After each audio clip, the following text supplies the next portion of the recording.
نحمده ونستعينه ونستغفره ونعوذ بالله من شرور أنفسنا ومن سيئات أعمالنا من يهده الله فلا مضل له ومن يضلله فلا هادي له وأشهد أن لا إله إلا الله وحده لا شريك له وأشهد أن محمدا عبده ورسوله يا أيها الذين آمنوا اتقوا الله حق تقاته ولا تموتن إلا وأنتم مسلمون يا أيها الناس اتقوا ربكم الذي خلقكم من نفس واحدة وخلق منها زوجها وبث منهما رجالا كثيرا ونساء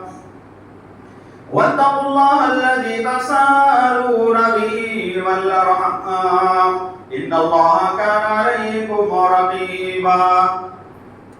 يا أيها الذين آمنوا اتقوا الله وقولوا قولا سديدا يصلح لكم أعمالكم ويغفر لكم ذنوبكم ومن يطع الله ورسوله فقد فاز فوزا عظيما أما بعد فإن خير الحديث كتاب الله وخير الهدي هدي محمد صلى الله عليه وسلم وشر الأمور محدثاتها وكل محدثة بدعة وكل بدعة ضلالة وكل ضلالة في النار قال الله تبارك وتعالى في القرآن المجيد والفرقان الحميد أعوذ بالله من الشيطان الرجيم بسم الله الرحمن الرحيم قاف والقرآن المجيد بل عجبوا أن جاءهم منذر منهم فقال الكافرون هذا شيء عجيب أئذا متنا وكنا ترابا ذلك رجل بعيد قد علمنا ما تنقص الأرض منهم وعندنا كتاب حفيظ بل كذبوا بالحق لما جاءهم فهم في أمر مريد أفلم ينظروا إلى السماء فوقهم كيف بنيناها وزيناها وما لها من فروج والأرض مددناها وألقينا فيها رواسي وأنبتنا فيها من كل زوج بهيج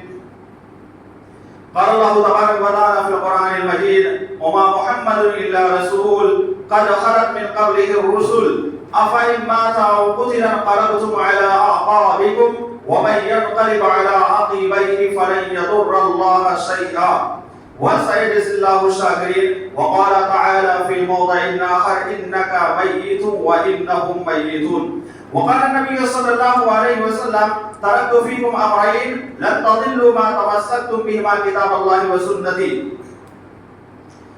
معزز سامعین اکرام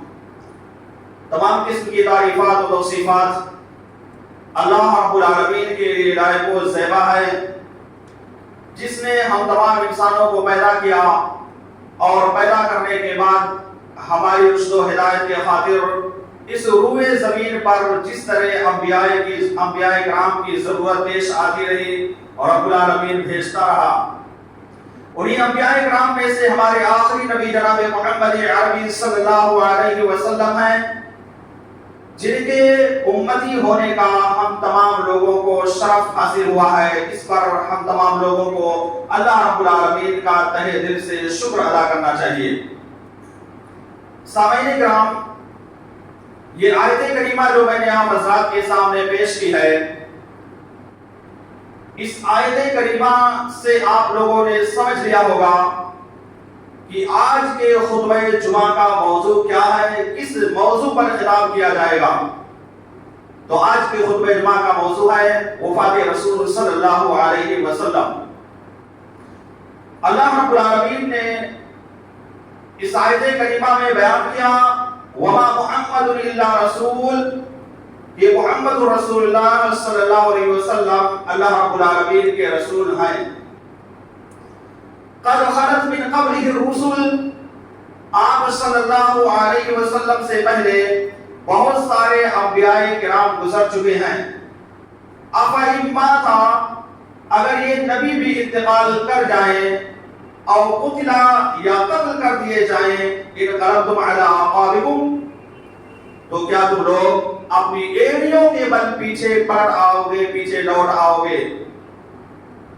وَسَيَجْزِي اللَّهُ الشَّاكِرِينَ، اللہ رب العالمین شکر گزار لوگوں کو بہترین بدلہ عطا کرے گا۔ اسی طرح سے ایک دوسری آیت میں اللہ رب العالمین نے بیان کیا اِنَّكَ مَيِّتٌ وَإِنَّهُمْ مَيِّتُونَ، کہ اے نبی اکرم صلی اللہ علیہ وسلم آپ کو بھی موت آنے والی ہے، اور یہ لوگ جو آپ کی موت کا انکار کر رہے ہیں، جو آپ کے مرنے کو تسلیم نہیں کرتے ہیں، ان لوگوں کو بھی مرنا پڑے گا، اس میں کوئی شک نہیں ہے۔ تو یہ دونوں آیات جو میں نے آپ حضرات کے سامنے پیش کی، ان دونوں آیات سے یہ بات معلوم ہوتی ہے کہ نبی اکرم صلی اللہ علیہ وسلم کا انتقال اس دنیا سے ہو چکا ہے، اور آپ صلی اللہ علیہ وسلم اس دنیا کو چھوڑ کر کے جا چکے ہیں۔ یہ بالکل کلیئر کٹ ہے، اس میں ذرہ برابر بھی شک و شبہ موجود نہیں ہے،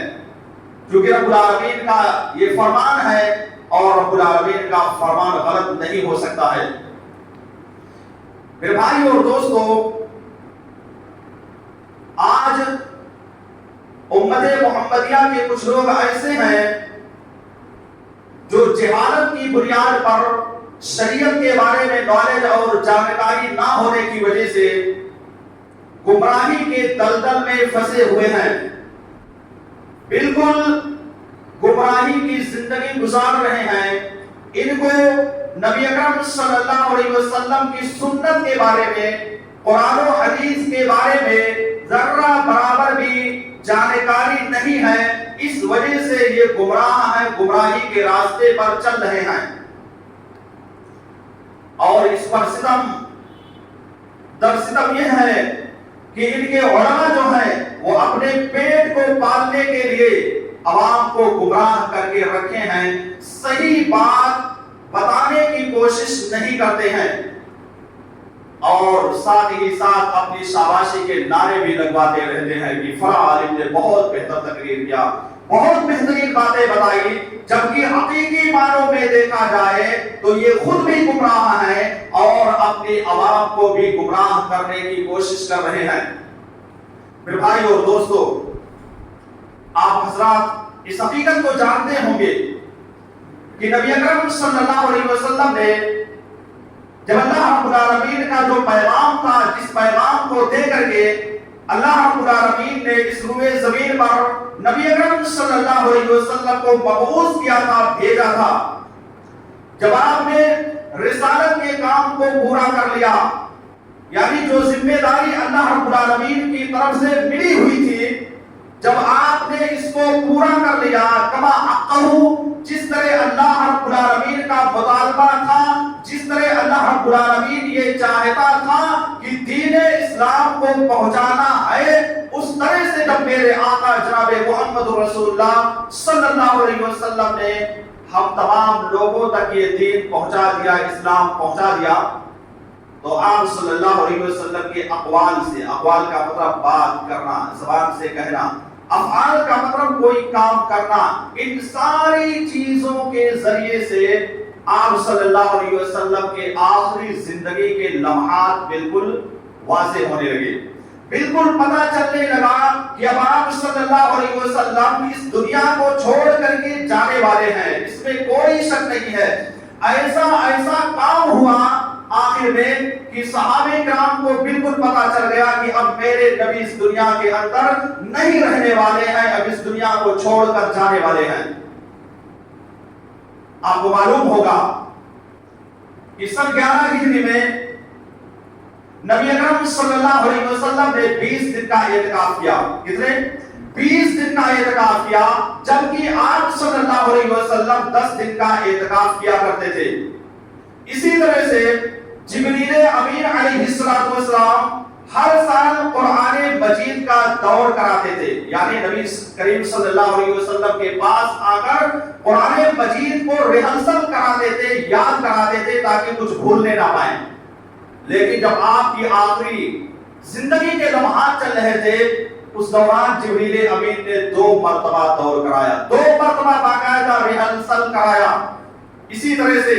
آپ صلی اللہ علیہ وسلم نے اپنی لخت جگر نور نظر فاطمہ الزہرا رضی اللہ تعالی عنہا کو بلایا اور کہا کہ اے میری پیاری بیٹی، میں اس دنیا کو چھوڑ کر کے جا رہا ہوں۔ آپ نے یہ بتا دیا تھا، یہ پیشین گوئی کرتی تھی کہ میں جلد ہی اس دنیا سے جانے والا ہوں۔ اسی طرح سے جب اللہ کے نبی نے معاذ بن جبل رضی اللہ تعالی عنہ کو یمن کا قاضی، یمن کا گورنر بنا کر کے بھیجا تھا، اس وقت آپ صلی اللہ علیہ وسلم نے اپنی زبان سے یہ کہہ دیا تھا کہ اے معاذ، آج تم جا رہے ہو اور مجھے یہ محسوس ہوتا ہے، مجھے یہ لگ رہا ہے کہ یہ تمہاری اور ہماری آخری ملاقات ہے۔ اب آئندہ سال جب تم یمن سے لوٹو گے، جب وہاں سے ریٹرن ہو کر کے اس جگہ پر آؤ گے، تو میری قبر کے پاس سے اور اس مسجد کے پاس سے یعنی مسجد نبی کے پاس سے گزرنا پڑے گا۔ یہ نبی اکرم صلی اللہ علیہ وسلم نے کس کے سامنے؟ معاذ بن جبل کے سامنے پیشی گوئی کرنی تھی۔ یہ کہہ دیا تھا کہ آئندہ سال ملاقات ہونے والی نہیں ہے۔ معاذ بن جبل رضی اللہ تعالیٰ عنہ جیسے ہی سنتے ہیں، ان کی آنکھوں سے آنسو بہنے لگتے ہیں، زاروں کے دار رونا شروع کر دیتے ہیں، بل ملا کر رونا شروع کر دیتے ہیں۔ اور ایسا ہی ہوا جب معاذ بن جبل یمن سے واپس لوٹ کر کے آئے تو نبی صلی اللہ علیہ وسلم کا انتقال ہو چکا تھا۔ یہی نہیں بلکہ آپ صلی اللہ علیہ وسلم نے جب حج کیا تو حج کے دوران بھی آپ صلی اللہ علیہ وسلم نے کہا انی لا ادری لعلی القاکم بعد عامی ھذا، کہ میرے صحابہ کرام، مجھے ایسا محسوس ہوتا ہے، ایسا معلوم ہوتا ہے کہ اس میدان میں جہاں پر آج کے دن ہم تمام لوگ جمع ہیں، اکٹھا ہیں، ایسا لگ رہا ہے کہ آئندہ سال تم لوگوں سے اس جگہ پر میری ملاقات نہیں ہو پائے گی، آئندہ سال اس جگہ پر میں تم سے مل نہیں پاؤں گا، یہ مجھے معلوم ہو رہا ہے، محسوس ہو رہا ہے۔ اس لیے اے میرے صحابہ کرام، تم لوگ مجھ سے حج کے طور طریقے سیکھ لو، جتنے بھی ارکان ہیں، جن دین اسلام کے بارے میں جو جو باتیں ہیں، ان ساری باتوں کو معلوم کر لو۔ حج کا طریقہ کیا ہے، حج کو کیسے کیا جائے گا، ان ساری چیزوں کے بارے میں تم لوگ جانکاری حاصل کر لو، اس لیے کہ آئندہ سال میں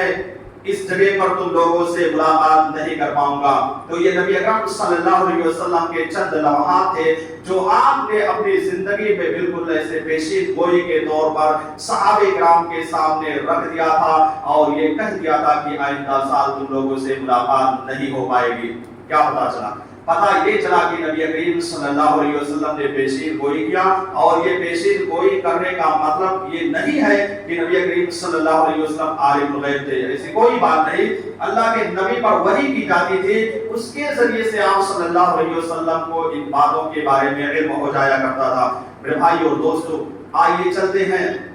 نبی اکرم صلی اللہ علیہ وسلم کے آخری لمحے کی طرف، کہ نبی اکرم صلی اللہ علیہ وسلم کی زندگی کے آخری لمحے کس طرح سے کٹے ہیں۔ نبی اکرم صلی اللہ علیہ وسلم نے آخری لمحے میں کیا کیا ہے؟ اگر کوئی جاہل آدمی جو دین سے ناآشنا ہو، دین کے بارے میں جس کے پاس علم نہ ہو، شریعت کے بارے میں جو جانتا نہ ہو، اگر آپ کے سامنے کوئی ایسی بات کہے جو شریعت سے ٹکرا رہی ہے، قرآن و حدیث کے اندر موجود نہیں ہے، تو آپ ان کے سامنے یہ کہہ دینا کہ میرے بھائی یہ جو دلیل دے رہے ہو، جو تم کہتے ہو کہ نبی کا انتقال نہیں ہوا ہے، یہ کس حدیث کے اندر موجود ہے؟ جو تم کہتے ہو کہ نبی کریم صلی اللہ علیہ وسلم اس دنیا سے نہیں گئے ہیں، آپ کی وفات نہیں ہوئی ہے، ذرا لا کر کے وہ میرے سامنے دلیل دے کر کے بتائیے، میں بھی ماننے کے لیے تیار ہوں۔ اس طرح سے اس آدمی کے سامنے کہنا، آج تو یہ دعویٰ کرتے ہیں کہ نبی کا انتقال نہیں ہوا، جبکہ قرآن و حدیث ان پر شاہد ہے، گواہ ہے کہ اللہ کے نبی صلی اللہ علیہ وسلم کا اس دنیا سے انتقال ہو گیا، آپ اس دنیا سے چلے گئے۔ میرے بھائی اور دوستو، نبی کریم صلی اللہ علیہ وسلم نے دین اسلام کی تکمیل کی، دین اسلام کو پورا کیا، اور حجۃ الوداع کے موقع پر اللہ رب العالمین نے اس آیت کریمہ کو نازل کیا، الیوم اکملت لکم دینکم واتممت علیکم نعمتی ورضیت لکم الاسلام دینا۔ اللہ رب العالمین نے اس آیت کریمہ کو نازل کر کے کہا کہ آج کے دن میں نے دین اسلام کو مکمل کر دیا ہے، آج کے دن دین اسلام مکمل طور سے مکمل ہو گیا ہے، اس کے اندر ذرہ برابر بھی نہیں پائی جاتی ہے۔ وَرَضِيتُ لَكُمُ الْإِسْلَامَ دِينًا، اور میں دین اسلام سے راضی ہو گیا ہوں۔ یہ آخری آیت تھی جو اللہ رب العالمین نے حجۃ الوداع کے موقع پر نازل کر کے فرما دیا کہ آج کے بعد اب دین کے اندر کمی نہیں رہ جا رہی ہے، جو کچھ تھا سب کچھ مکمل ہو گیا ہے۔ اب اس کے بعد اگر کوئی شخص دین کے اندر، اسلام کے اندر کوئی ایسی باتیں لا کر کے داخل کرتا ہے جس کا شریعت سے، جس کا قرآن و حدیث سے کوئی تعلق نہیں ہے، تو ایسا شخص خود مردود مانا جائے گا اور اس کی بات قابل قبول نہیں ہوگی۔ یہی نہیں بلکہ اللہ رب العالمین نے باقاعدہ ایک سورت نازل کر دی، اذا جاء نصر اللہ والفتح ورأيت الناس يدخلون في دين الله افواجا۔ اس سورت کو نازل کر کے بھی اللہ رب العالمین نے یہ پیغام دے دیا کہ دین اسلام مکمل ہو گیا ہے، اب نبی کریم صلی اللہ علیہ وسلم اس دنیا سے رخصت ہو کر کے جا رہے ہیں۔ میرے بھائی اور دوستو، نبی کریم صلی اللہ علیہ وسلم باقاعدہ احد کے میدان میں، احد جہاں پر جنگ ہوئی تھی اس جگہ پر جاتے ہیں تشریف لے کر کے، جو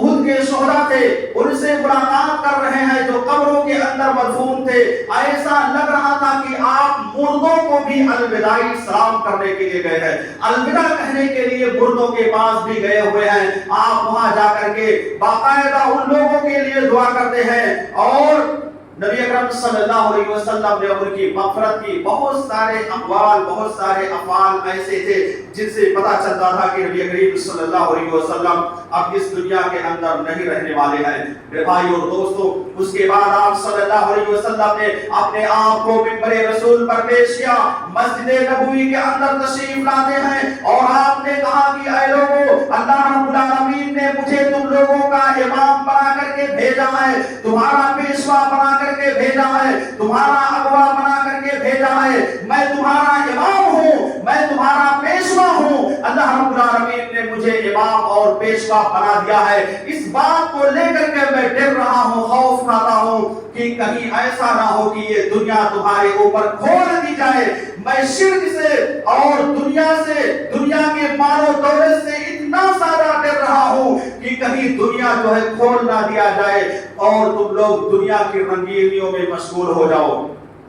دنیا کو حاصل کرنے کے لیے تم لوگ دوڑنے لگو، اللہ رب العالمین کو بھول جاؤ۔ اس بات کے بارے میں میرے آقا جناب محمد رسول اللہ صلی اللہ علیہ وسلم نے باقاعدہ یہ اندیشہ ظاہر کر دیا تھا، اور آج وہی ہے۔ دیکھیے، آپ خود زمین پر چلیے، اندازہ لگ جائے گا کہ کتنے لوگ ہیں جو اللہ والے موجود ہیں، اور کتنے لوگ ایسے ہیں جن کے دل کے اندر دنیا بس چکی ہے، وہ دنیا کے لیے زندگی گزار رہے ہیں، وہ یہ سوچتے ہیں کہ اس دنیا کے اندر جتنی زیادہ پراپرٹی،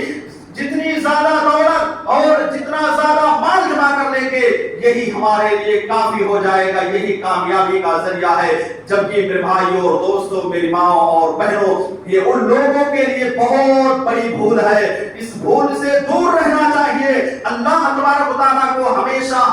یاد کرتے رہنا چاہیے۔ کوئی اس دنیا کے اندر ہمیشہ کے لیے رہنے والا نہیں ہے، کوئی ہمیشہ رہ ہی نہیں سکتا ہے۔ اگر کوئی زندہ ہوتا تو میرے آقا جناب محمد رسول اللہ صلی اللہ علیہ وسلم زندہ ہوتے، چونکہ وہ سب سے عظیم شخصیت تھی، اس سے بڑھ کر اس دنیا کے اندر کوئی شخصیت موجود نہیں ہے جو اتنی عظیم ہو جائے۔ وہ صحابہ کرام جن کا مقام و مرتبہ اتنا زیادہ تھا، جن کے پاؤں کے دھول کے برابر ہم نہیں پہنچ سکتے ہیں، جب وہ صحابہ کرام باقی نہیں رہے، جب ان کا انتقال ہو گیا، تو ہم اور آپ کون ہیں؟ کس کھیت کے مولی ہیں؟ کیا ہمارا انتقال نہیں ہوگا؟ ضرور ہوگا، اس میں ذرہ برابر بھی شک و شبہ نہیں ہے۔ ہم کو بھی اس دنیا کو چھوڑ کر کے جانا ہے، اس لیے دنیا سے زیادہ تعلق لگا کر کے نہیں رکھنا ہے، زیادہ سے زیادہ ہمیں آخرت سے اپنے آپ کو جوڑ کر کے رکھنا ہے، اخروی زندگی کے لیے تیاری کرنا ہے۔ جب ہم اخروی زندگی کی تیاری کریں گے تبھی جا کر کے ہم کامیابی سے ہمکنار ہو سکیں گے۔ میرے بھائیو دوستو، ماہ سفر کے بعد ربیع الاول آتا ہے۔ یہ مہینہ چل رہا تھا، بالکل اس کے آخر میں آپ صلی اللہ علیہ وسلم جنت البقیع کے اندر تشریف لے جاتے ہیں۔ جنت البقیع جہاں پر بہت سارے صحابہ کرام کی قبریں موجود ہے، وہاں پر آپ تشریف لے جاتے ہیں اور کہتے ہیں السلام علیکم یا اہل القبور وَإِنَّا إِنشَاءَ بِكُمْ لَلَاحِقُونَ، اے قبر والو تم پر سلامتی ہو، میں بہت جلد تم سے ملنے والا ہوں۔ یہ میرے نبی صلی اللہ علیہ وسلم نے وہاں پر جا کر کے کہا، یہ ماہ سفر کے آخری ایام تھے، وہاں پر جا کر کے بقیع کے جگہ پر آپ نے کہا، اس کے بعد کچھ دنوں کے بعد آپ بقیع کے اندر جنازے میں تشریف لے جاتے ہیں، ایک جنازہ پڑھا کر کے پھر عائشہ رضی اللہ تعالی عنہا کے پاس آتے ہیں۔ اب یہیں سے شروع ہو جاتا ہے آپ کی بیماری کے ایام۔ عائشہ رضی اللہ تعالی عنہا کہتی ہیں کہ اے میرے آقا، اے میرے شوہر، آج میرے سر کے اندر بہت زیادہ درد ہو رہا ہے، بہت زیادہ تکلیف ہے، میں اس کو لے کر بہت زیادہ پریشان ہوں۔ اللہ کے نبی صلی اللہ علیہ وسلم نے کہا کہ عائشہ ایسی بات نہیں ہے کہ تمہارے سر ہی کے اندر درد ہے، بلکہ میرے سر کے اندر بھی درد ہے، اور اتنا زیادہ درد موجود ہے ایسا لگتا ہے کہ آج میرا سر پھٹ جائے گا۔ یہ کل میرے نبی نے کہا، جب عائشہ نے کہا کہ میرے سر کے اندر درد ہے، تب اللہ کے نبی نے بھی بیان کر دیا کہ میرے سر کے اندر درد ہے۔ حضرت عائشہ رضی اللہ تعالی عنہا جو کہ نبی اکرم صلی اللہ علیہ وسلم کی بہت چہیتی بیوی تھی، چھوٹی بیوی تھی، سب سے چھوٹی بیوی عائشہ رضی اللہ تعالی عنہا تھی، وہ کہتی تھی، انہوں نے باقاعدہ کہا کہ نبی اکرم صلی اللہ علیہ وسلم کی بیماری کی شروعات سر کے درد سے ہوئی، یعنی نبی اکرم صلی اللہ علیہ وسلم کی بیماری کی جو شروعات ہوئی سر کے درد سے ہوئی۔ آپ صلی اللہ علیہ وسلم کا جب سر درد کرنے لگا، اس کے بعد آپ کے اوپر بخار چڑھا، اور تقریباً 12 یا 14 روز تک یہ بخار نبی کریم صلی اللہ علیہ وسلم کو ستائے رہا۔ آپ اس بخار میں پریشان ہو گئے۔ نبی اکرم صلی اللہ علیہ وسلم نے باقاعدہ صحابہ کرام سے کہا کہ او میرے صحابہ کرام، تم لوگ جاؤ اور 7 کنووں سے پانی لے کر کے آؤ، 7 مشیزوں میں 7 گھڑوں میں لے کر کے آؤ اور میرے اوپر اڑیل دو، یعنی نہلا دو۔ وہ صحابہ کرام جاتے ہیں اور پانی لے کر کے آتے ہیں، نبی اکرم صلی اللہ علیہ وسلم کو نہلایا جاتا ہے۔ اس کے بعد آپ کا بخار کچھ ہلکا ہو گیا۔ ظاہر سی بات، ایک آدمی اگر کسی کا جسم گرم ہوگا، تھوڑا ٹھنڈا پانی اس کے اوپر ڈال دیا جائے تو کچھ کم ہو جائے گا، تو وہاں پر آپ صلی اللہ علیہ وسلم کا بخار کم ہو گیا۔ عائشہ رضی اللہ تعالیٰ عنہا بیان کرتی ہے کہ اتنی شدید بخار آپ کو چڑھی ہوئی تھی، اتنا زیادہ بخار تھا کہ کپڑے کو بھگو کر کے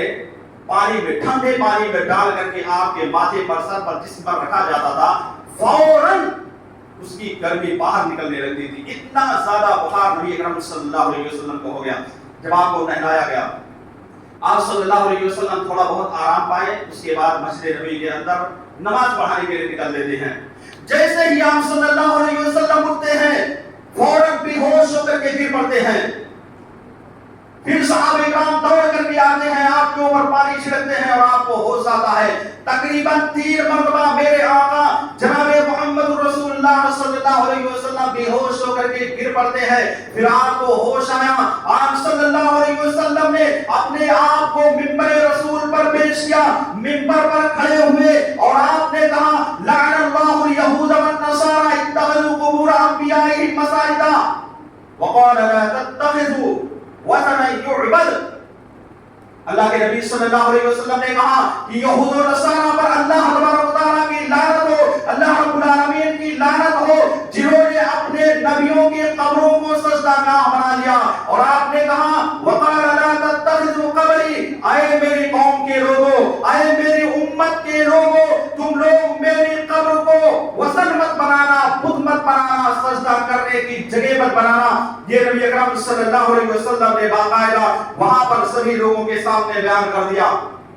پھر اس کے بعد آپ منبر پر یہ کہنے لگے کہ اے لوگوں، آج محمد رسول اللہ صلی اللہ علیہ وسلم تمہارے درمیان موجود ہے۔ اگر محمد رسول اللہ صلی اللہ علیہ وسلم نے کسی کو اپنی زبان سے برا بھلا کہا ہے، اگر کسی کو مارا ہے یا کسی کو تکلیف دیا ہے، تو آج یہ میری پیٹھ موجود ہے، آج میں تم لوگوں کے نگاہوں کے سامنے موجود ہوں، تم مجھ سے بدلہ لے سکتے ہو، آج میں تمہارے سامنے حاضر ہوں۔ یہ میرے آقا جناب محمد رسول اللہ صلی اللہ علیہ وسلم نے کہا تھا،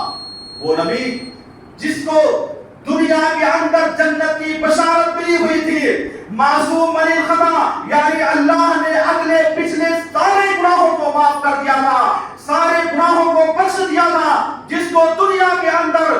جنت میں جانے کی سرٹیفکیٹ مل گئی تھی، یہ نبی جنت کے اندر جائے گا. اس کے دل کے اندر اتنا پرواہ پایا جاتا تھا، اتنا خوف پایا جاتا تھا کہ وہ نبی باقاعدہ ممبر پر پیش کر کے کہہ رہا ہے کہ اگر میں نے کسی کو تکلیف دی ہے، برا بھلا کہا ہے، تو آج میری پیٹھ حاضر ہے. آپ مجھ کو تکلیف دے سکتے ہو، مار سکتے ہو، بدلہ لے سکتے ہو. آج کون ہے ہم میں سے؟ کوئی ہے؟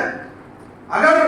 100% میں سے میں سمجھتا ہوں کوئی نہیں نکلے گا، چاہے وہ عالم دین ہو یا ادنا سے ادنا آدمی ہو، کوئی یہ نہیں کہے گا کہ میں نے کسی کو تکلیف دیا ہے، برا بھلا کہا ہے، یہ میری پیٹھ حاضر ہے، آئیے مجھ سے بدلہ لے سکتے ہو. اس طرح کوئی کہنے کے لیے تیار نہیں ہے. میرے بھائی اور دوستو، یہ نبی کی زندگی ہمارے لیے آئیڈیل اور نمونہ ہے. نبی کریم صلی اللہ علیہ وسلم کی زندگی کو ہمیں اپنی زندگی میں آئیڈیل اور نمونہ بنا کر کے چلنا ہے، تبھی جا کر کے ہم حقیقی معنوں میں نبی اکرم صلی اللہ علیہ وسلم کے امتی ہوں گے. صرف دعویٰ کرنے سے کام نہیں چلے گا،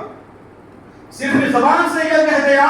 کہ ہم نبی کریم صلی اللہ علیہ وسلم سے محبت کرتے ہیں، آپ کے امتی ہیں، آپ کے نقشے قدم پر چلتے ہیں، ایسا کہنے سے کام نہیں چلنے والا ہے. عملی طور پر جب تک ہم نافذ نہیں کریں گے، جب تک ہم اپنی زندگی میں اس کو کر کے دکھائیں گے نہیں، جس طرح میرے نبی نے کیا ہے، میرے صحابہ کرام نے کیا ہے، تب تک ہم حقیقی معنوں میں مومن نہیں مانے جائیں گے، ہمارا حقیقی معنوں میں مومنوں میں شمار نہیں ہوگا. میرے بھائی اور دوستو، نبی کریم صلی اللہ علیہ وسلم اس کے بعد انصاریوں کے تعلق سے بیان کرتے ہیں، کچھ وصیتیں کرتے ہیں، اور اسی طرح سے آپ نے یہ بھی کہا کہ اللہ رب العالمین نے اپنے بندے کو اختیار دے دیا کہ بندہ جو کچھ مجھ سے مانگنا چاہے، اگر وہ دنیا کی بھلائی مانگنا چاہتا ہے تو دنیا کی بھلائی مانگ لے، اور اگر وہ آخرت کے بارے میں مانگنا چاہتا ہے تو آخرت کے بارے میں مجھ سے مانگ لے، میں اس کو دینے کے لیے تیار ہوں. یہ میرے نبی نے فرمایا. جب اللہ کے نبی صلی اللہ علیہ وسلم نے یہ کہا کہ اللہ کے بندے نے اللہ رب العالمین کے پاس جو موجود تھا اس کو مانگ لیا. ابو بکر صدیق رضی اللہ تعالیٰ عنہ جو کہ خلیفۃ المسلمین ہیں، مسلمانوں کے خلیفہ ہیں، اور یہ سب سے پہلے خلیفہ ہیں. ابو بکر صدیق رضی اللہ تعالیٰ عنہ پر سب سے پہلے ایمان لانے والے ہیں. یہ وہاں پر موجود تھے. جیسے ہی اللہ کے نبی نے اپنی زبان سے کہا کہ اللہ کے بندے نے جو اللہ رب العالمین کے پاس ہے اس کے بارے میں سوال کر لیا، اس کو مانگ لیا ہے. ابو بکر صدیق رضی اللہ تعالیٰ عنہ نے کہا فداء ابینا و امینا یا رسول اللہ، رو کر کے کہنے لگے کہ اللہ کے نبی میرے ماں باپ آپ پر قربان ہو، اے اللہ کے نبی میرے ماں باپ آپ پر قربان ہو. یہ کون کہہ رہا ہے؟ یہ ابو بکر صدیق رضی اللہ تعالیٰ عنہ اپنے نبی کے سامنے کہہ رہے ہیں کہ اے اللہ کے نبی میرے ماں باپ آپ پر قربان ہو. صحابہ کرام موجود تھے، سب تعجب کرنے لگے کہ اس بڈھے ابو بکر کو کیا ہو گیا ہے، کیوں رو رہا ہے، کیا وجہ ہے ابو بکر رو رہے ہیں؟ ارے نبی نے تو یہی کہا ہے نا کہ جو اللہ رب العالمین کے پاس تھا اس کے بارے میں اللہ کے بندے نے سوال کر لیا. کچھ دنوں کے بعد ابو سعید خدری رضی اللہ تعالیٰ عنہ بیان کرتے ہیں، بخاری کی روایت ہے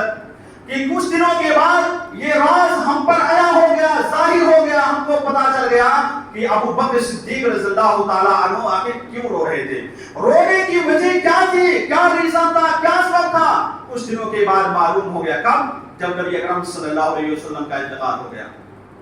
تب سب کو پتا چل گیا. اس وقت سبھی لوگوں نے اقرار کیا کہ ہاں حقیقت میں ابو بکر صدیق رضی اللہ تعالیٰ عنہ سب سے زیادہ اس بات کے بارے میں علم رکھنے والے تھے، اس لیے ابو بکر صدیق رضی اللہ تعالیٰ عنہ وہاں پر رونے لگے تھے. پھر بھائیو دوستو، نبی کریم صلی اللہ علیہ وسلم نے یہ تقریباً بدھ کی بات ہے جس دن آپ نے کچھ وصیتیں کی تھی، کچھ نصیحتیں کی تھی. آپ نے یہ کہا تھا کہ اے میری امت کے لوگوں، تمہارے یہاں کوئی غلام ہوگا، کوئی نوکر ہوگا تو اس کے ساتھ اچھی طریقے سے پیش آنا. تمہارے گھر پر اگر کوئی کام کرنے کے لیے، نوکری کرنے کے لیے آئے گا تو اس کے ساتھ اچھے انداز سے پیش آنا، اس کو برا بھلا مت کہنا، رحمت و شفقت کے دامن کو اس کے سامنے پھیلا کر کے رکھنا. اور اسی طرح سے آپ نے آخری وقت میں یہ وصیت کر دی تھی کہ اے میرے صحابہ کرام، جزیرۃ العرب کے اندر جتنے بھی یہود یہودی پائے جا رہے ہیں، ان سارے یہودیوں کو یہاں سے نکال کر کے بھگا دینا، یہ صحابہ کرام کو اللہ کے نبی نے تعلیم دی تھی۔ اور آخر میں آپ نے یہ بھی کہا تھا، ایک مرتبہ نہیں بلکہ بار بار کہا تھا، الصلاۃ الصلاۃ الصلاۃ، یعنی نماز کو لازم پکڑنا، نماز کو لازم پکڑنا، نماز کو لازم پکڑنا۔ تقریباً 3 مرتبہ میرے آقا نے اس وقت کہا تھا جب آخری ایام چل رہے تھے، آخری لمحے چل رہے تھے۔ آپ صلی اللہ علیہ وسلم نے اس بات کا باقاعدہ وہاں پر اپنے صحابہ کرام کے سامنے یہ کہہ دیا تھا کہ نماز قائم کرنا، نماز قائم کرنا، نماز قائم کرنا۔ کتنا اہم فریضہ نماز ہے۔ اگر نماز کی اہمیت اور فضیلت اتنی زیادہ نہیں ہوتی تو میرے نبی صلی اللہ علیہ وسلم مرتے دم اپنی زبان سے اس کو نہیں نکالتے۔ لیکن آج ہم ہیں صرف دعویٰ کرتے ہیں کہ نبی کے امتی ہیں، نماز سے کتنا کوسوں دور ہو گئے ہیں۔ آج جمعہ کے دن صرف نماز پڑھنے کے لیے آتے ہیں، لیکن جیسے ہی جمعہ کی نماز پڑھ کر کے فارغ ہوتے ہیں، آپ دیکھیے عصر کی نماز میں وہی چند لوگ، 10 5 15 20، اس سے زیادہ لوگ نہیں رہتے ہیں۔ کیا ہم صرف دعویٰ کرنے سے کامیاب ہو جائیں گے؟ نہیں میرے بھائی اور دوستو، یہ شیطان ہے جو تمہارے پیچھے پڑا ہوا ہے، وہ شیطان مردود جو بہکانے کی کوشش کر رہا ہے کہ اس بندے کو گمراہ کر کے رکھنا ہے، کیونکہ اللہ سے اس نے وعدہ کیا ہے اور یہ کہا ہے کہ میں تیرے بندے کو گمراہ کرتا رہوں گا۔ لیکن اللہ نے یہ بھی کہہ دیا ہے کہ میرے بندے کچھ ایسے ہیں جو کبھی بھی گمراہ ہونے والے نہیں ہیں، کبھی بھی راہ راستے سے بھٹکنے والے نہیں ہیں۔ میرے بھائیو دوستو، آپ نے وصیت کرتے ہوئے کہا، ترکت فیکم امرین لن تضلوا ما تمسکتم بہما کتاب اللہ و سنتی، کہ میں تم لوگوں کے درمیان 2 چیزیں چھوڑ کر کے جا رہا ہوں، 2 چیزیں میں چھوڑ کر کے جا رہا ہوں۔ اگر تم لوگ ان دونوں چیزوں کو مضبوطی کے ساتھ پکڑے رہو گے، تھامے رہو گے، تو کبھی بھی گمراہ نہیں ہوگے، کبھی بھی سیدھے راستے سے بھٹکو گے نہیں۔ جو سیدھا راستہ ہے اسی راستے پر ہمیشہ چلنے والے لوگوں میں شمار ہوگا، اگر دونوں چیزوں کو مضبوطی کے ساتھ تھام لیا۔ وہ دونوں چیزیں کون سی ہیں؟ سبھی کو معلوم ہے، ایک ہے قرآن اور دوسری ہے احادیث مبارکہ۔ یہی مکمل شریعت ہے، قرآن اور حدیث، جتنی بھی حدیث کی کتابیں موجود ہیں، اس کے علاوہ کوئی شریعت نہیں ہو سکتا ہے۔ اب اگر آ کر کے کوئی قرآن و حدیث کے علاوہ کسی ائمہ کے اقوال کو لاتا ہے، کسی امام کی بات کو پیش کرتا ہے کہ میرے امام نے اس طرح سے کہا ہے، میرے امام نے یہ کہہ دیا ہے کہ نبی صلی اللہ علیہ وسلم کی پیدائش پر جشن منایا جائے گا یا جشن منوا رہے ہیں، تو ایسی چیز دین میں بدعت مانی جائے گی۔ دین میں اس کا کوئی ثبوت موجود نہیں ہے۔ جو آج کل دین سے ناآشنا ہے، اسلام کے بارے میں جانتے نہیں ہیں، نبی صلی اللہ علیہ وسلم کی پیدائش کا جشن مناتے ہیں، جبکہ حقیقی معنوں میں دیکھا جائے نبی کی پیدائش 9 ربیع الاول کو ہوئی اور وفات نبی اکرم صلی اللہ علیہ وسلم کا 12 ربیع الاول کے دن ہوا۔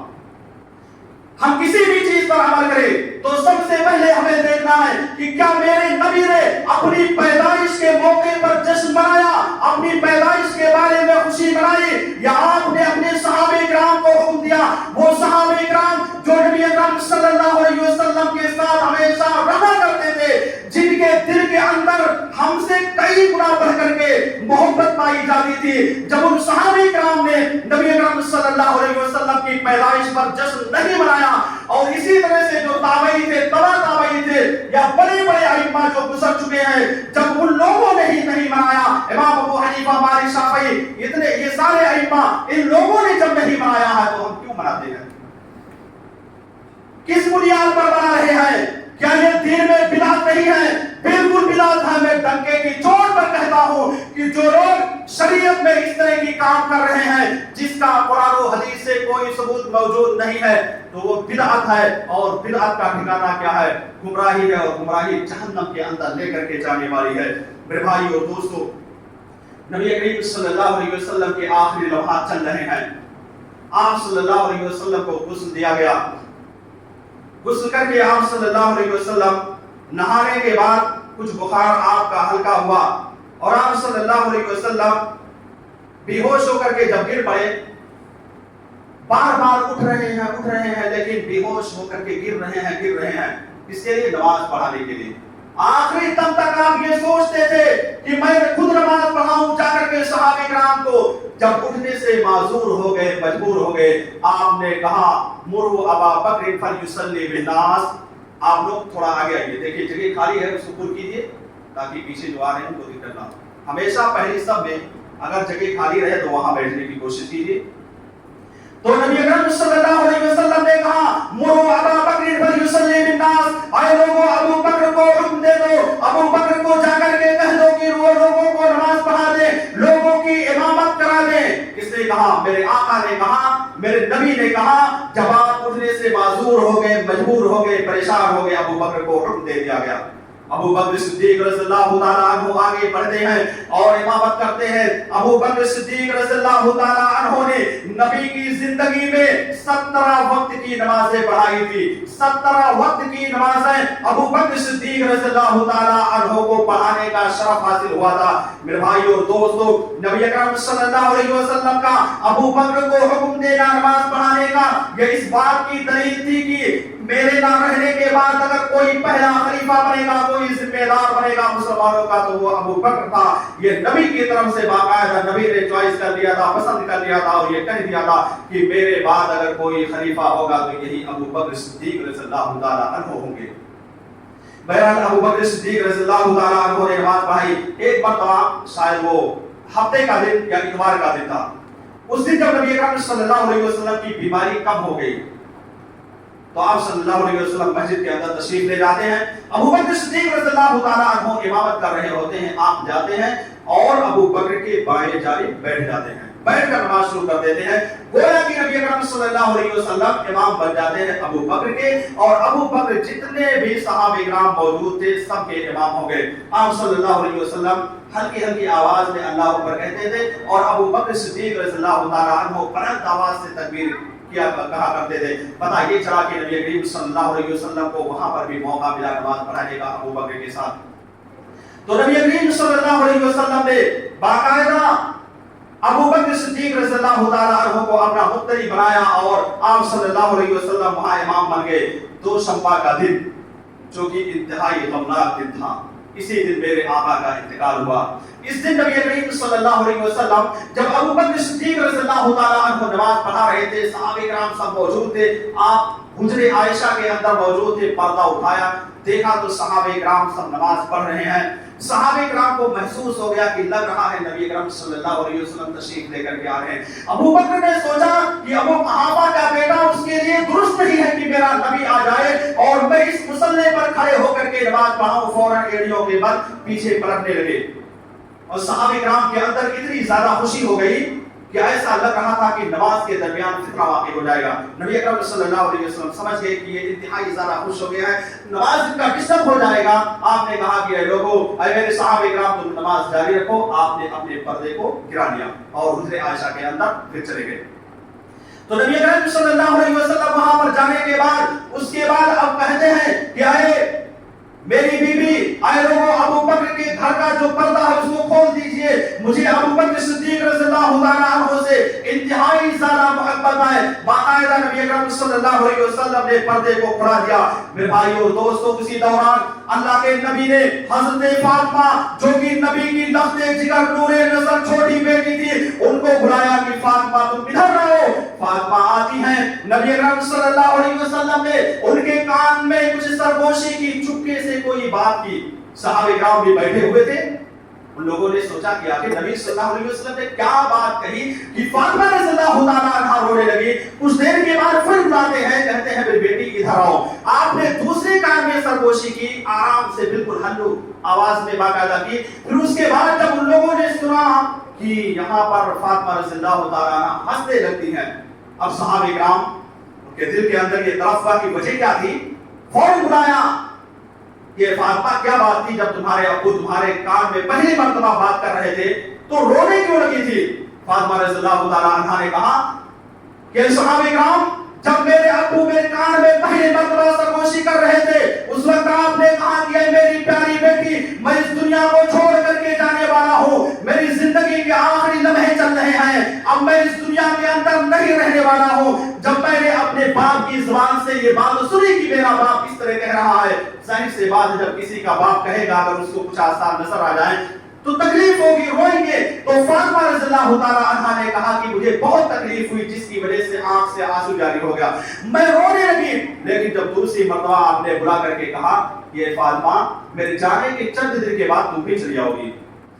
تم کو بھی چند دن کے بعد آنا ہے اور وہاں پر مجھ سے تمہاری ملاقات ہوگی، اور اے فاطمہ تم جنت میں عورتوں کی سردار رہو گی۔ فاطمہ رضی اللہ تعالیٰ عنہا جب سنتی ہے کہ میرے باپ نے یہ کہہ دیا کہ چند لمحے کے بعد 2 4 6 مہینے کے اندر تم کو چھوڑ کر کے آنا ہے، پھر وہاں پر ملاقات ہو جائے گی، جب میں نے اس جملے کو اپنے باپ کے منہ سے سنا تو انتہائی زیادہ خوشی ہو گئی، اور اس بات کو جب میں نے سنا کہ جنت کی عورتوں کی سردار اللہ رب العالمین نے مجھ کو بنا دیا ہے، میں جنت کے اندر ساری عورتوں کی ساری خواتین کی سردار رہوں گی، اس پر مجھے انتہائی زیادہ خوشی ہوئی، جس کی وجہ سے میں ہنسنے لگی تھی۔ میرے بھائی اور دوستو، گویا کہ نبی اکرم صلی اللہ علیہ وسلم نے پیشین گوئی کر کے یہ بتا دیا تھا۔ اسی طرح سے آپ صلی اللہ علیہ وسلم بار بار اپنی زبان سے یہ کہتے تھے، لعن اللہ الیہود والنصارى اتخذوا قبور انبیائہم مساجدا، یہ اللہ رب العالمین کی لعنت یہود و نصارہ پر جنہوں نے اپنے انبیاء کے قبروں کو سجدہ گاہ بنا لیا۔ کہنے کا مقصد یہ تھا،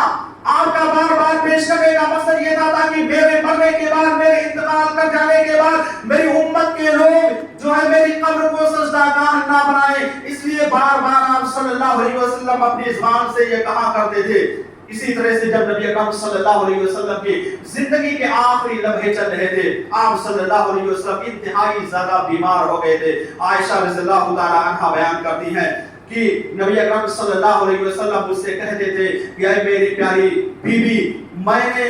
جو خیبر کے موقع پر مجھے اس یہودیہ عورت نے زہر پلایا تھا، سبھی کو معلوم ہوگا کہ مرتبہ ایک یہودیہ نے آپ کو زہر پلا دیا تھا، آپ کہتے ہیں کہ وہ زہر جو اس نے پلایا تھا، اس زہر کی وجہ سے ایسا محسوس ہوتا ہے کہ میرا کلیجہ پھٹ جائے گا، میرا کلیجہ اتنا زیادہ پھٹنے کا خدشہ ہے، اور موت مجھے انتہائی تکلیف دہ محسوس ہو رہی ہے، یعنی موت نکلنے میں مجھے بہت تکلیف محسوس ہو رہی ہے۔ یہ عائشہ رضی اللہ تعالی عنہا کے سامنے میرے آقا نے کہا تھا۔ اسی وقت عائشہ رضی اللہ تعالی عنہا کے سامنے جب نبی اکرم صلی اللہ علیہ وسلم نے کہا، اتنے میں آپ نے کہا، کوئی موجود تھے صحابی کی، جاؤ اور ایک برتن لے کر کے آؤ، اس میں مجھ کو پیشاب کرنا ہے۔ یعنی میرا نبی اتنا زیادہ کمزور ہو گیا تھا، اتنی زیادہ کمزوری آ گئی تھی کہ نبی اکرم صلی اللہ علیہ وسلم کے لیے اٹھنا بیٹھنا پیشاب کرنا محال ہو گیا تھا۔ وہ آدمی جاتا ہے اور ایک قارورہ، ایک برتن لے کر کے آتا ہے۔ عائشہ رضی اللہ تعالی عنہا بیان کرتی ہے کہ میرے شوہر یعنی نبی اکرم صلی اللہ علیہ وسلم کا دونوں ہاتھ میرے ہاتھ پر رکھا ہوا تھا، ابھی وہ لے کر کے پہنچا ہی نہیں تھا کہ اللہ کے نبی صلی اللہ علیہ وسلم کا انتقال ہو گیا۔ آپ نے کہا اس وقت، اللہم رفیق الاعلی، اللہ تو مجھے نبیوں کے ساتھ، صدیقوں کے ساتھ، شہداء کے ساتھ ملا دیجیے۔ یہ کہتے ہوئے نبی اکرم صلی اللہ علیہ وسلم اس دنیا سے انتقال کر گئے۔ تو انتقال کا وقت نبی کریم صلی اللہ علیہ وسلم کا 12 ربیع الاول تھا۔ 12 ربیع الاول دوشنبہ کے دن میرے آقا جناب محمد رسول اللہ صلی اللہ علیہ وسلم کا انتقال ہو گیا۔ 12 ربیع الاول میرے سمجھ سے کل کا دن یا آنے والا دن ہوگا، جس دن لوگ جشن مناتے ہیں۔ کیا کسی کے گھر میں اگر کسی کا انتقال ہو جائے تو کوئی جشن منائے گا، خوشی منائے گا؟ بالکل کوئی منانے کے لیے تیار نہیں ہے۔ جب نبی اکرم صلی اللہ علیہ وسلم کا انتقال ہو گیا تو وہ صحابہ جو نبی اکرم صلی اللہ علیہ وسلم کو دیکھ کر کے اپنے ایمان کو تازہ کر لیا کرتے تھے، انتہائی زیادہ دین اسلام پر عمل کرنے کا جذبہ پیدا ہو جایا کرتا تھا۔ صحابہ کرام کے اندر کوہرام مچ گیا، پورے مدینے کی گلیوں میں کوہرام مچ گیا کہ رے محمد رسول اللہ صلی اللہ علیہ وسلم کا انتقال ہو گیا ہے۔ صحابہ کرام بالکل پاگل کی طرح، مجنون کی طرح پھر رہے تھے کہ اگر کیا ہو گیا، میرے نبی کا انتقال ہو گیا۔ عمر فاروق رضی اللہ تعالی عنہ نے تو یہاں تک کہہ دیا کہ اگر کسی نے کہہ دیا کہ میرے آقا جناب محمد رسول اللہ کا انتقال ہو گیا ہے، میں اس کے سر کو قلم کر دوں گا، میں اس کے گردن کو اڑا دوں گا۔ یہ عمر فاروق رضی اللہ تعالی عنہ باقاعدہ اعلان کرتے ہوئے پھر رہے تھے۔ ابو بکر صدیق رضی اللہ تعالی عنہ کچھ دور پر موجود تھے، وہ تشریف لے کر کے آتے ہیں، گھر میں پہنچتے ہیں عائشہ رضی اللہ تعالی عنہا کے پاس اپنی بیٹی کے بعد، اور نبی اکرم صلی اللہ علیہ وسلم کے دونوں آنکھ کو بند کرتے ہیں۔ پھر اس کے بعد آپ یعنی ابو بکر صدیق رضی اللہ تعالی عنہ مسجد نبوی کے اندر آتے ہیں، منبر پر چڑھتے ہیں، اور منبر پر چڑھنے کے بعد ابو بکر صدیق رضی اللہ تعالی عنہ نے کہا، یا ایھا الناس اعلموا من كان يعبد محمدا فإن محمدا قد مات ومن كان يعبد الله فإن الله حي لا يموت. اے لوگوں سن لو، جو شخص محمد رسول اللہ صلی اللہ علیہ وسلم کی پوجا کرتا تھا وہ یہ بات سن لے کہ محمد رسول اللہ کا انتقال ہو گیا ہے، اس دنیا سے آپ رخصت ہو گئے ہیں، آپ چلے ہو گئے ہیں. اور جو لوگ اللہ رب العالمین کی عبادت و بندگی کرتے تھے وہ لوگ بھی اس بات کو غور سے سن لے کہ اللہ رب العالمین زندہ ہے، زندہ رہے گا، کبھی بھی اس کو موت نہیں آ سکتی ہے. پھر اس کے بعد ابو بکر صدیق رضی اللہ تعالیٰ عنہ نے وہی آیت کریمہ جو میں نے خطبہ کے شروع میں پیش کیا، وما محمد الا رسول قد خلت من قبلہ الرسل، اور اسی طرح سے انک میت وانہم میتون، یہ دونوں آیت کریمہ جب تلاوت کی ابو بکر صدیق رضی اللہ تعالیٰ انہوں نے پیش کیا، عمر فاروق کا غصہ ٹھنڈا ہو گیا. عمر فاروق کو یقین ہو گیا کہ حقیقی معنوں میں میرے نبی صلی اللہ علیہ وسلم کا انتقال ہو گیا. میرے بھائی اور دوستو، کتنا افسوسناک دن وہ ہوگا. اس دن تو ہمیں خوشی نہیں بلکہ ہمارے دل کے اندر غم ہونا چاہیے کہ میرے نبی کا انتقال ہو گیا. لیکن یہ دین سے ناآشنا لوگ، اسلام کے بارے میں جانکاری نہ رکھنے والے لوگ جو جلوس نکالتے ہیں، جھنڈیاں لے کر کے میدان میں نکل جاتے ہیں اور اسی طرح سے دن بھر گھومتے ٹہلتے سب کچھ کرتے رہتے ہیں، نہ تو ایک وقت کی نماز پڑھنے کا اہتمام کرتے ہیں. اور اس کے علاوہ بھی بہت ساری بدعات پائی جاتی ہے جو یہ لوگ کرتے پھرتے ہیں. ان لوگوں کو قرآن و حدیث کا مطالعہ کرنا چاہیے، اپنے علماء سے، ان علماء سے جو حقیقی معنوں میں شریعت کا علم رکھتے ہیں، ان سے پوچھنا چاہیے یہ جو چیز ہم لوگ کر رہے ہیں، وفات رسول منا رہے ہیں، کیا ایسا منانا جائز ہے یا درست ہے، جائز ہے کہ نہیں جائز ہے، یا جائز ہے تو کس حدیث سے اس کا کرنا جائز ہے. اس کے بارے میں ایسے لوگوں کو پوچھنا چاہیے. اگر نہیں پوچھیں گے یا ان کے علماء نہیں بتائیں گے تو یہ تو جہنم کے اندر جائیں گے ہی. اور علماء جو آج اپنا امام بن کر کے گھوم رہے ہیں، اپنے انڈر میں اپنے عوام کو لے کر کے چل رہے ہیں، اپنی بات کو منوا رہے ہیں، کل قیامت کے روز ایسے ائمہ کو اللہ رب العالمین کے سامنے کھڑے ہو کر کے جواب دینا پڑے گا، وہاں پر جا کر کے ذلت و رسوائی کا سامنا کرنا پڑے گا. اللہ رب العالمین سے دعا ہے کہ العالمین ہم تمام لوگوں کو نبی کریم صلی اللہ علیہ وسلم کی زندگی کے بارے میں سمجھنے کی توفیق عطا فرما. الہ العالمین وہ لوگ جو نبی اکرم صلی اللہ علیہ وسلم کے انتقال کا انکار کرتے ہیں، اے اللہ تو ان کو قرآن و حدیث کی صحیح سمجھ عطا فرما. الہ العالمین جو لوگ بدعت میں گمراہی میں مبتلا ہیں، جو قرآن و حدیث کو سمجھتے نہیں، الہ العالمین تو ان کو بدعت و گمراہی سے دور کر سیدھے راستے پر چلنے کی توفیق عطا فرما. الہ العالمین ہم تمام لوگوں کو جب تک تو زندہ رکھ دین اسلام پر زندہ رکھ، اور جب ہمارا خاتمہ ہو دین اسلام پر ہو. آمین. وآخر دعوانا الحمدللہ رب العالمین.